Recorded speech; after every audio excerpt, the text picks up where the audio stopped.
পরিবারের আর্থিক সংকট কাটাতে ২০২৪ সালের ফেব্রুয়ারিতে ইতালির উদ্দেশ্যে যাত্রা করেন চুয়াডাঙ্গার আলমডাঙ্গার জমশেদারের ছেলে জুনায়েদ হাসান প্লাবন। অবৈধ পথে লিবিয়ায় গিয়ে আটকে যান মাফিয়া চক্রের হাতে। এরপর টানা নির্যাতন করে ভিডিও পাঠানো হতো পরিবারকে। ৪২ লাখ টাকা মুক্তিপণ দিয়েও রক্ষা হয়নি জুনায়েদের। সম্প্রতি পরিবারের কাছে খবর পাঠানো হয় প্লাবন আর বেঁচে নেই।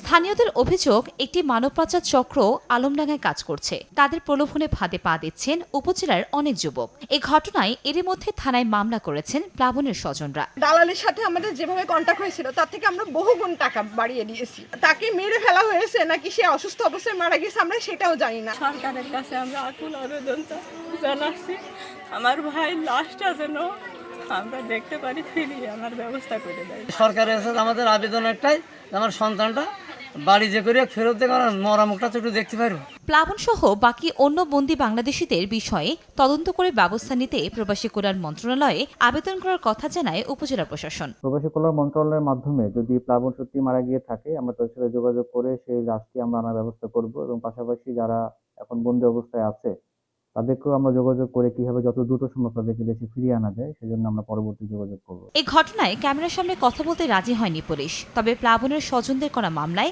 এখন পর্যন্ত একজনকে গ্রেফতার করা হয়েছে। সময় সংবাদ, চুয়াডাঙ্গা।